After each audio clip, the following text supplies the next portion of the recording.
রাতের অন্ধকারকে সরিয়ে পূর্ব আকাশে সূর্য উঠেছে। রক্তিম আভায় সোনাঝরা আলোয় আলোকিত বিশ্ব। সেই আলোয়ের এক টুকরো মিষ্টি রোদ বিছিয়ে পড়েছে নাবতের ছোট্ট দ্রাক্ষাক্ষেত্রে। নাবত পরম যত্নে পরিচর্যা করছে দ্রাক্ষালতাগুলোকে আর মনে মনে ঈশ্বরের গুণগান করছে।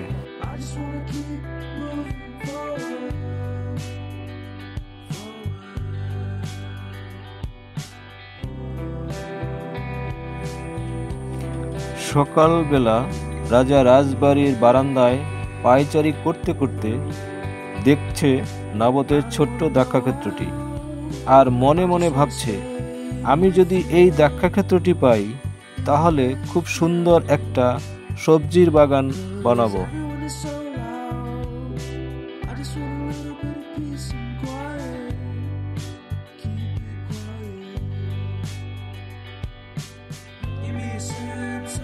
আজকের শিরোনাম, নাবতের দ্রাক্ষাক্ষেত্র, এক রাজার লোভ ও ঈশ্বরের বিচার।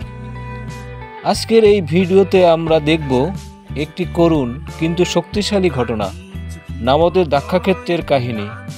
এক সাধারণ মানুষের উপর এক রাজা ও রানীর অন্যায় অবিচার এবং ঈশ্বরের পক্ষ থেকে ন্যায় বিচার।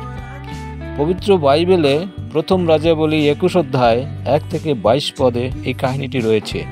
আসুন আমরা এই কাহিনীটি দেখি। নাবত ছিল ইসরায়েলের একজন ঈশ্বর ভক্ত কৃষক। তার পূর্বপুরুষদের থেকে পাওয়া একটি দ্রাক্ষাক্ষেত্র ছিল, যেটা ছিল তার গর্ভ ও উত্তরাধিকার। ইসরায়েলের রাজা আহাব, যিনি ছিলেন অত্যন্ত লোভী এবং মূর্তি পূজায় আসক্ত, তিনি এই দ্রাক্ষাক্ষেত্রটি নিজের করে নিতে চাইলেন। তিনি নাবতকে জমি বিক্রির প্রস্তাব দেন, বিনিময়ে আরেকটি জমি দিতে চান। কিন্তু নাবত স্পষ্টভাবে না করে দেন, কারণ মোশির বিধান অনুযায়ী পূর্বপুরুষের জমি বিক্রি করা পাপ।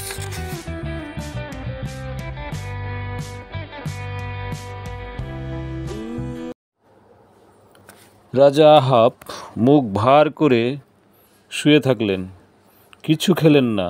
তখন রানী ইসাবেল এগিয়ে এলেন, তিনি ষড়যন্ত্র করলেন। রানী ইসাবেল কিছু লোক দিয়ে মিথ্যা সাক্ষ্য দাঁড় করান। নাবতকে বলা হয় ঈশ্বর ও রাজার বিরুদ্ধে অভিশাপ দিয়েছে।